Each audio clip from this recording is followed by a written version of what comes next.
Geliefdes, ons prediking is vanmôre uit Genesis hoofstuk 17, daarvan in vers 1 tot en met vers 14. Ons gaan saam lees, as dit kom by die verbond, en die instelling van die verbond en hoe ons verhouding met die Here is, dan is dit seker die beste plek om te begin is hier waar dit juis ingestel is. Ons gaan vanmôre dan saam lees Genesis 17, vers 1 tot 14. Maar voordat ons saam luister na die woord van die Here, en ek vra dat die broeders staan, en bid ons saam en vra dat die Here ons ook sal seën hier by die antwoord van sy woord. Kom ons bid.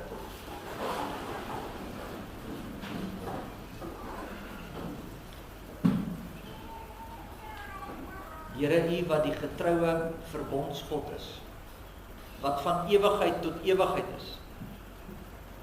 U wat in genade U hand na ons uitgestrek het, sonder mens, wat keer op keer ons rug op U draai. Tog kom U en U hou U kant van die verbond. U is getrou. U laat vaar nooit die werke van U hande nie. U is besig met ons. So kom verander U ons en haal daai harde hart van klip uit en gee vir ons 'n hart van vlees. Here, dit is aan U wat ons vanmôre die lof en die dank en die eer bring, saam met hierdie twee gesinne wat ook hulle kindertjies ten doop bring. Dankie, Here, dat U genade bewys aan ons en ons kinders. Dat U ons in hierdie verbond insluit en dat ons met hierdie sekerheid kan leef dat U is daar. U is ons God en ons is U volk. Here, wanneer ons so by mekaar is, dank ons U vir elke siel wat hier is vanmôre, wat gekom het om te luister na U woord, om deel te hê aan hierdie sakramentbediening, dit te sien en te beleef, en ook self weer in die geloof versterk te word.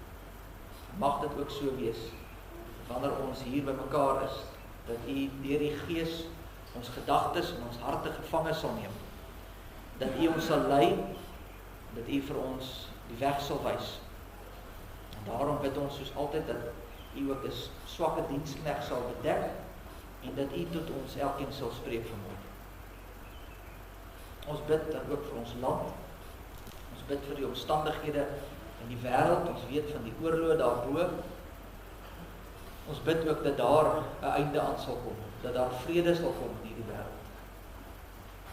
Here, maar ons weet ook dat daar 'n doel en 'n rede vir alles is.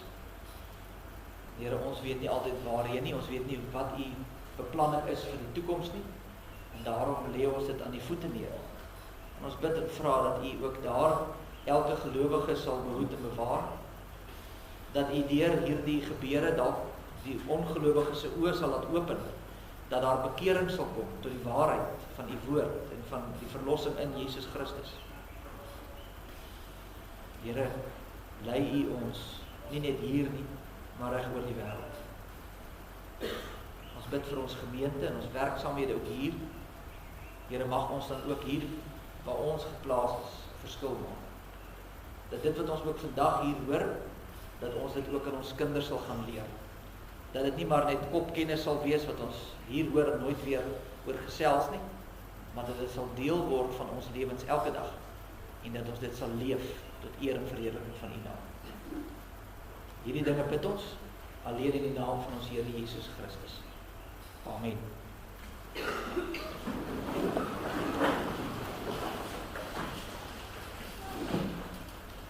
Ek lees vir ons saam uit Genesis hoofstuk 17, daarvan in vers 1.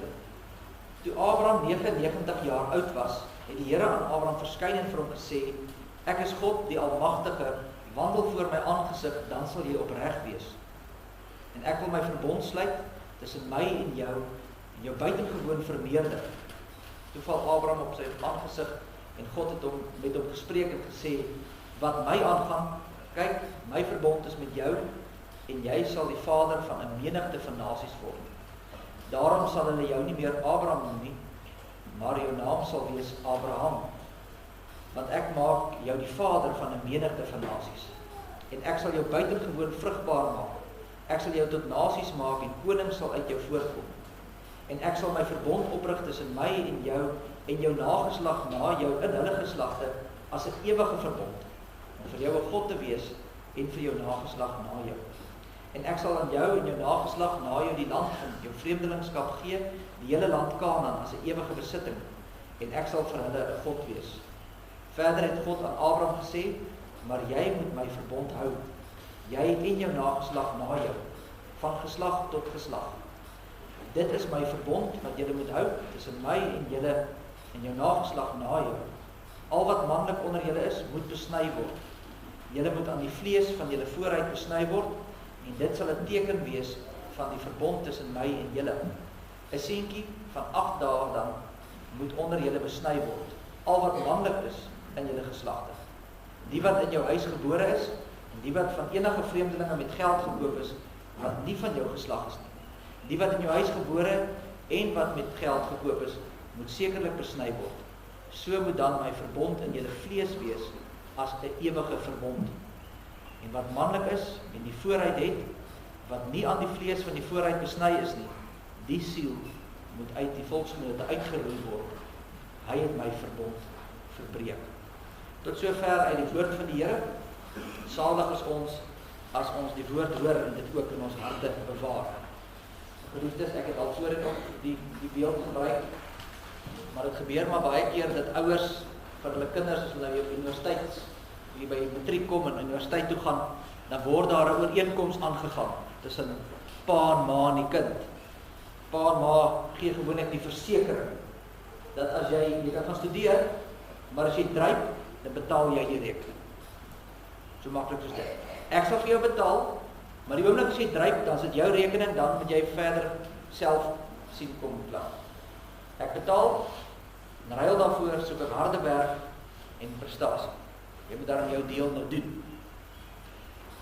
Maar studente is studente, soos wat meeste van u wat op universiteit was ken, en dan gebeur dit baie keer dat daar so 'n bietjie 'n wanbalans tussen die studies en die sosiale lewe ontstaan, en meermale is dit dan dat ons sien dat 'n vak of vakke of 'n jaar dalk, soos hulle gesê, gesleep word, gedryp word. En dan is daar party ouers wat sê, wel, ek het vir jou gesê, jy moet self betaal, dis klaar, want hulle hou daarby. Maar die meeste ouers, in my ondervinding, as daai rekening aan die einde van die jaar kom, dan betaal hulle maar weer vir die volgende jaar, en sê, maar dis nou die laaste een. Dit gaan nie weer gebeur nie. En so is daar elke keer, dis nou die laaste. En volgende keer gaan jy betaal, maar elke keer betaal hulle maar in 'n geval. Nou, nie net studente nie, maar van u dit seker al self in die eie lewe ook al oorgekom, dat iemand aan die eise gestel het, en dan kan jy dit nie doen nie, en dan doen hulle dit namens jou. Jy weet hoe dit voel. Nou dis wat God doen met ons in die verbond, net op 'n baie groter skaal natuurlik. Nou kom ons gaan net eers daarby die vraag, wat is die verbond? Ons hoor nou hierso, God sê hy gaan hierdie verbond sluit met Abraham en met sy nageslag. Nou wat is dit presies? 'n Verbond is 'n ooreenkoms wat in bloed gesmee is. Julle het seker op TV ook gesien, as jy die flieks altyd nie, ek weet nie of hulle nou nog doen nie, ek onthou toe ek in die 90er jaar as 'n groot ding, as daar 'n bloedverbond, dan sny hulle mekaar se hande en dan druk hulle, gee hulle handdruk, maar dan word die bloed in mekaar ingesmeer. Ons het 'n bloedband. Dis ernstiger. Dis nie net 'n gewone band. En nou die verbond is ook 'n bloedband. Dis 'n bietjie ernstiger as net 'n gewone ooreenkoms. Die woordjie in Hebreëus wat gebruik word vir verbond is juist die woordjie sny. Jy sny 'n verbond, want daar moet bloed wees, want dis 'n saak van erns, 'n bloedverband.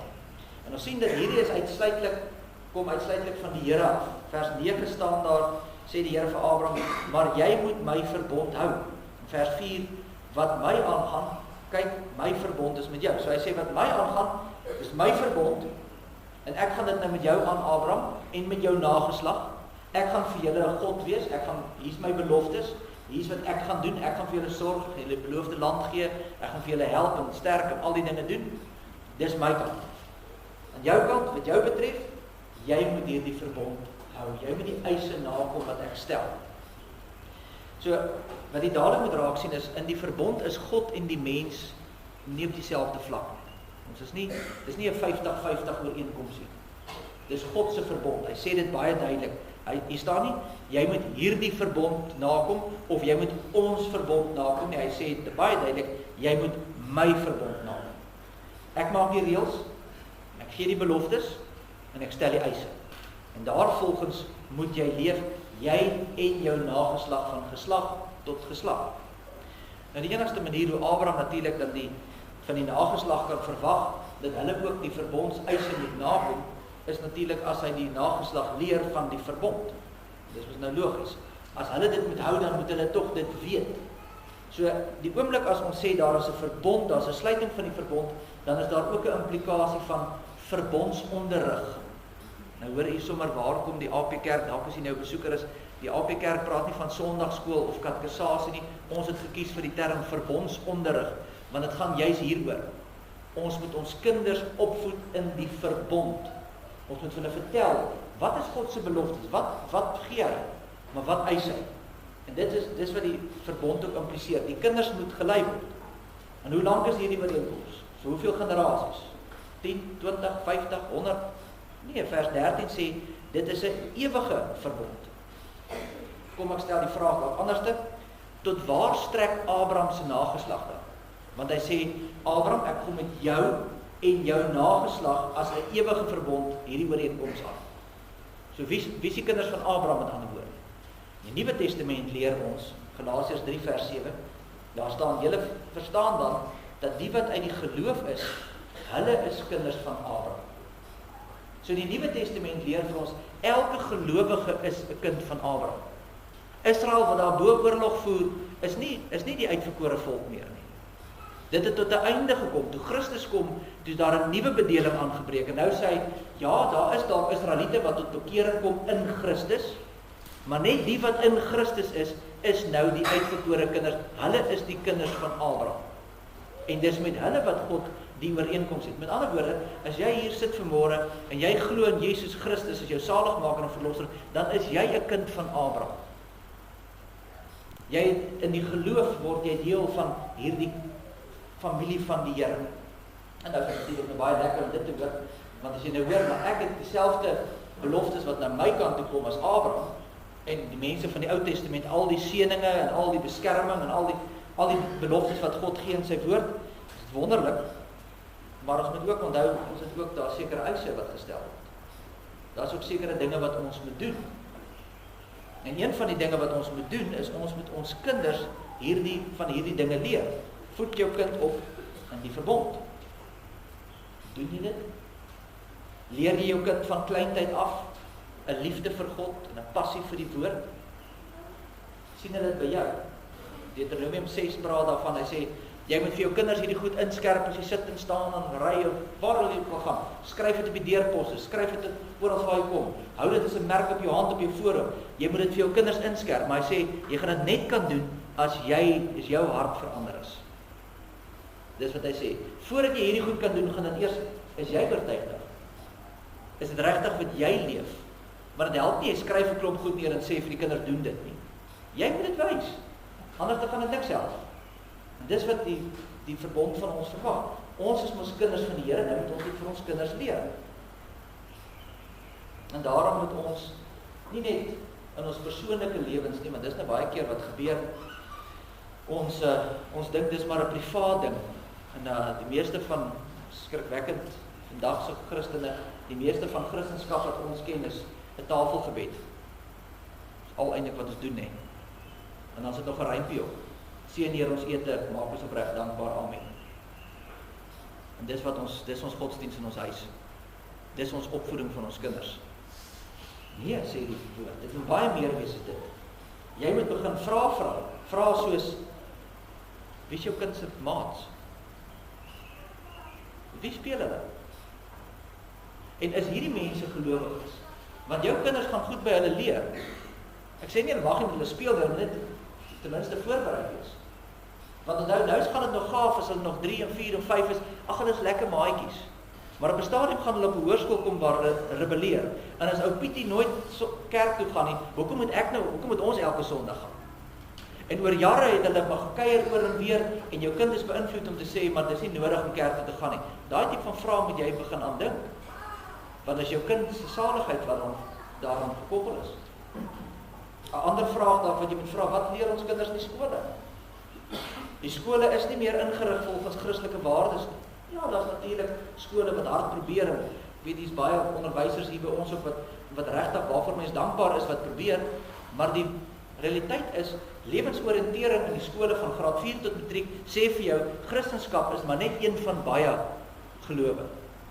Hulle leer vir jou van die Boeddhis en die Hindoes en die Moslim en die Christen en dan sê hulle vir jou hier's almal, hulle sê dit nie so blaatant nie, maar dis waarop neerkom. Kies een, want almal is tog mos maar almal is eintlik reg. Jy sien, dis die tipe van stelselmatige invloed wat ons het, waar ons kinders wegkry van die waarheid. Het jy al met jou kind gesit? Jy wat kinders het tussen graad 4 en graad 12. Het jy al ooit een keer na hulle handboek gekyk en gesê, my kind, dit is die silabe, jy moet dit leer, maar hier is die waarheid. Dis wat werklik waar is. Dis wat ouers moet doen. Dis wat die opvoeding in die verbond beteken. Ek kan nie maar net jy sal net nou hoor as ons by die doopfonds staan, dan moet die ouers 'n belofte maak, ek neem die verantwoordelikheid, dat ek self my kind sal opvoed en laat onderrig. Kan nie die kind by Sondagskool kom afgee of by verbondsonderrig en sê, nou het my deel gedoen nie. Jy het die verantwoordelikheid, dis jou verantwoordelikheid. Jy moet sorg dat jou kind geestelik groei. Dis wat dit beteken. So die eerste ding wat ons in hierdie gedeelte moet raak sien, is dat die verbond word ingestel, dis van God se kant af. Ons is nie gelyke partye nie. En ons het sekere eise wat aan ons gestel word, en een van dit is, ons moet ons kinders reg leer. Jy het die verantwoordelikheid om hulle te leer. En as jy dit dan nie doen nie, hoe kan jy dan die beloftes van God verwag? Want jy maak staat op die seëninge en die beloftes, die mooi goedjies wat die verbond gee, maar jy wil nie die eise nakom nie. Jy kan ons nie hierdie nie doen en dan verwag die Here moet hierdie doen. Ons moet dit doen. Dis die eerste. Die tweede ding is die Here merk sy kinders met 'n teken. Nou, die Here ken ons nou ons. Weet ons hoe maklik dwaal ons af. Ons het nodig om goed te sien en te voel. Dis hoekom ons iets soos 'n sigbare teken het om ons te herinner. Dis goed wat gegee word, dis wat die sakramente is. Dinge wat vir ons gegee is om ons te herinner aan waaroor gaan dit nou eintlik. So aanvanklik sien ons in die teks, daar staan in vers 13 sê die Here gee vir hulle die teken, so moet die verbond in julle vlees wees. Vers 10, hulle moet besny word. Dis die teken. Dit moet aan hulle vlees wees. Dit moet 'n herinnering vir hulle wees. So deur aanvanklik wat gebeur het, is al die mans soos op 'n dag die Here gesê vir Abraham, ek wil hierdie verbond met jou sluit. Nou gaan almal wat saam met jou, al die mans, groot en klein, groot mense en van die babatjies almal gaan besny word op hierdie dag, al die mans. En van daar af elke seentjie wat gebore word op die 8ste dag, word hy hierdie teken gegee om die mense te herinner aan God se verbond. En hier dalk nou net so 'n notaatjie op. Jy moet raak sien dat die kinders van die begin af in die verbond ingesluit is. God sê dis, ek maak nie ooreenkoms met jou en jou nageslag. Jou nageslag is nie eers as hulle 17 is of 18 is nie. Die verhouding met die Here begin van dag 1 af. En daarom is die kindertjies op die 8ste dag besny. Hulle het niks geweet nie. Kinders het nie besef wat aangaan op die 8ste dag nie. Maar hulle is in die verbond ingebring. Die genade van God is so groot dat hulle ook betrek is. Dieselfde met doop, dis hoekom ons kindertjies doop. Ons hoef nie te wag om te sê, ek moet self dit sê nie, want God se genade is dan so groot, hy sê, ek maak met jou en jou nageslag hierdie ooreenkoms. En die kinders word van die begin af ingesluit en daarom doop ons ook kindertjies. Dit net op die kantlyn. As ons dan kom by die besnydenis self, dan is daar altyd die vraag, nou wat nou van die dogtertjies? Net die seentjies is besny, net die mans is besny. Nou is die dogtertjies dan nou, is die vrouens en die dogters nie deel van die verbond nie? Natuurlik was. Onthou, die man is die hoof van die huis. Dis mos hoe die Bybel dit vir ons leer. En in die Ou Testamente, dit beteken dat as die man besny is, dan is dit soos 'n sambreel wat oor die familie getrek word. Die hele huisgesin is dan onder die genade van God. So, die man wat besny is, hou die groot sambreel vas, en ma en pa staan die onder en die kinders staan rondom hulle. Hulle deel in hierdie verbond van God. Die dogtertjies het in hulle ouers se huis gebly, totdat hulle uiteindelik nou getrou het, maar terwyl hulle by pa was hulle onder pa se verbondsbeloftes. As pa dalk doodgaan en sy dogters nog nie getrou nie, dan het die oudste seun die hoof van die huis geword en dan hulle onder daai sambreeltjie van hom gestaan.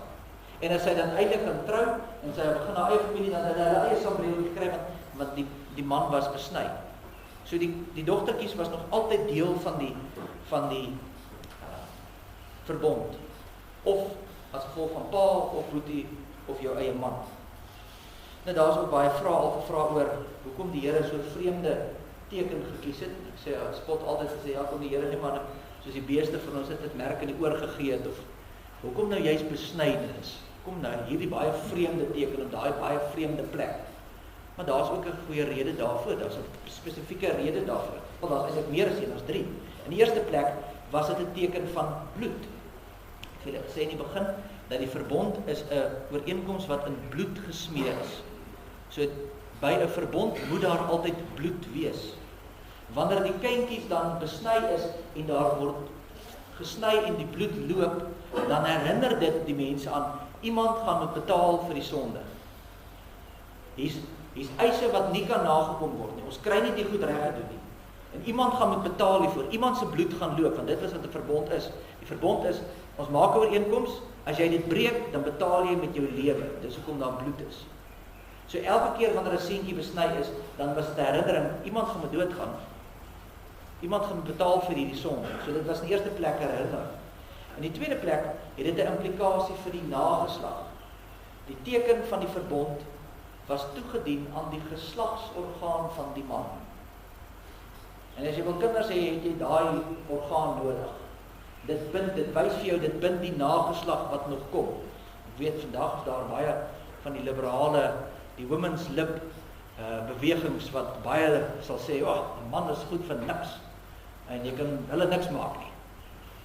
Nee, maar as jy kinders het, dan moet jy maar een van hulle nader trek, want daarvoor is hulle daarom goed. Maar dis juist die punt. Dit word juist daaraan gedoen, sodat dit wys, maar dit hak by die generasies wat kom. Dit is nie net vir ons bedoel nie, dis ook vir die nageslag wat na ons kom. In die derde plek is dit 'n permanente teken. As dit besny is, kan dit nie omgekeer word. Dit is permanent so. Vir die res van die lewe sou daai hoof van die gesin herinner word aan sy verbintenis aan die Here en sy verbond wat ook sy kinders en sy gesin insluit. Dit was 'n herinnering. Daar's beloftes gemaak, daar's eise gestel. Ek moet onthou, want as jy in 'n verbond staan, mag jy dit nie vergeet nie. En daarom is dit 'n permanente teken. So ernstig was dit in vers 14 sê, as die mans wat dan nou nie wou besny word nie, moes uitgeskei word uit die gemeenskap uit. En ons weet nie wat dit beteken nie.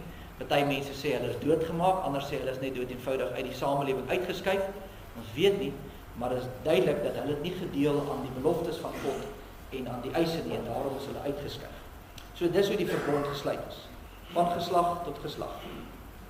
En natuurlik het die mense van die Ou Testament aan hierdie beloftes van die Here vasgehou, net soos ons ook. Ons is baie opgewonde, ons hou altyd daarvan om te sê, maar die Here het beloof, en die Here het dit gesê, en die Here doen dit vir ons, en ons gryp baie vinnig na wat die Here doen, en hy sal ons beskerm, en hy sal ons seën, en hy gaan vir ons hierdie beloofde land gee, en hy gaan al hierdie dinge doen, maar intussen doen die volk niks nie. Hulle het niks gedoen wat hulle moet nie. Hulle het opgehou om die Sabbatte te hou soos hulle moet, hulle het ander afgode begin dien, hulle het agter ander gode begin aanloop, hulle vertrou op hulle eie krag, in plaas daarvan dat hulle na God toe hardloop hulle na die groot magte, die Egiptenare en die Assiriërs, en hulle probeer by hulle almal hulp kry om hulle te help. Hulle verlaat God vir iets en iemand anders te. Sê die Here, nee, werk nie so nie. Klink dit nie maar vir die bekend nie? Is dit nie maar wat ons ook maar doen vandag nie? Ons doen presies dieselfde. Want as jy nou baie eerlik is met jouself, jy sal dalk nog jou stilte tyd mis, maar jy gaan nie binnelanders mis, of boer soek 'n vrou nie. Dit is dan te belangrik om daai episode te mis. Daai goed is vir my belangrik. Ons soek seën op ons besighede, maar ons dryf handel op 'n Sondag asof daar niks fout is nie. Dis maar net hoe dit is. So die wêreld maar is vandag. Ons is skelm. Ons doen dinge onder die tafel. Ons is nie eerlik in ons besigheid nie, maar die Here moet ons seën. Ons blameer God wanneer ons siek word, finansiële probleme het. As teëspoed ons tref, dan is ons kwaad vir die Here. Hoekom doen hy dit? Hoekom laat hy dit toe? Maar die oomblik wanneer dit goed gaan en ek sukses beleef, dan sê ons vir mense, ja, nee, ek het hard gewerk, baie ure ingesit, my deel gedoen. Dis hoekom ek die vrugte pluk. Jy hoor, ons Ons sê, dis God se skuld as dit sleg gaan, hy word geblameer, maar as daar sukses is, dan sit ek in die tyd ingesit, ek het goed gedoen. Ons is verbondskinders, maar ons verbreek die verbond aanhoudend, en dis juist die probleem. Dis waarvan ek net nou gepraat het, heel die begin in Romeine 3:23 het ek ook vir julle gelees, almal het gesondig en dit ontbreek hulle aan die heerlikheid van God. Wat ek en jy moet raak sien vanmôre, broers en susters, jy is die student wat geklip het. Jy het misluk. Jy het te veel gekuier, jy het dit nie gemaak nie.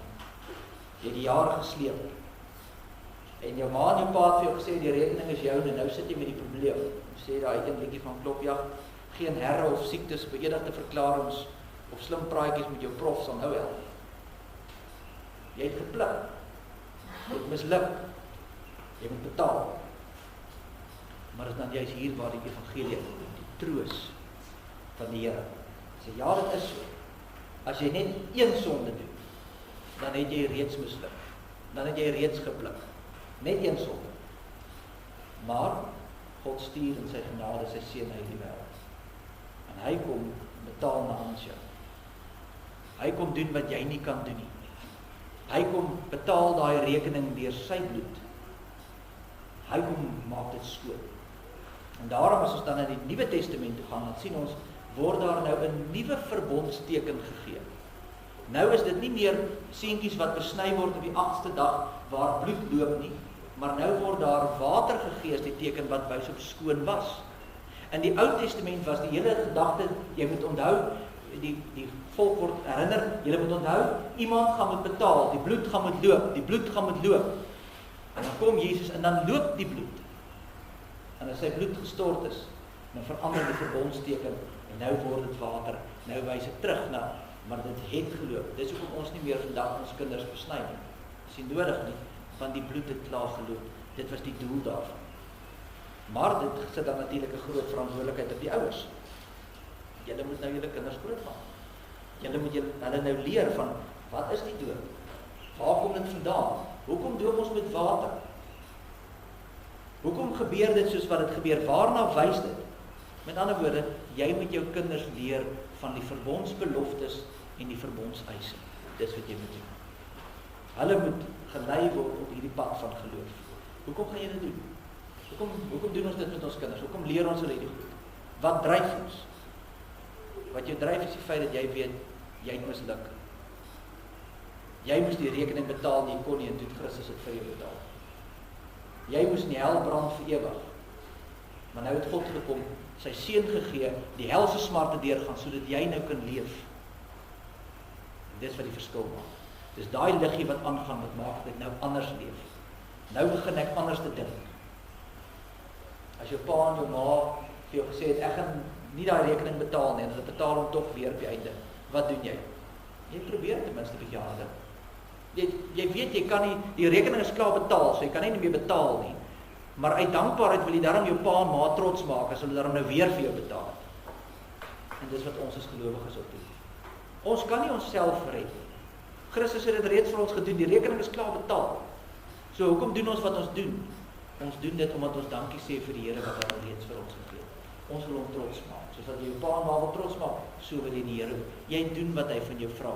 Natuurlik maak jy baie foute, maar jy probeer. Dan, wat beteken dit vir Ivan en Audrey? Audrey en weet nie waar is Sinja nie, hy is seker buite met die kleine. Wat beteken dit vir julle? Beteken, doen julle bes, leer daai klein goedjies. Leer hulle van klein af om lief te wees vir die Here. Leer hulle die woord van die Here. Maak hulle groot in die vrese van die Here. Want dit is die opdrag. Dit moet oorgedra word van geslag tot geslag tot geslag. Want God is 'n ewige God. En sy verbond is tot in alle ewigheid. Sterkte vir julle ook vir die taak, en nie net vir hulle nie, vir elkeen van die wat kinders het. Amen.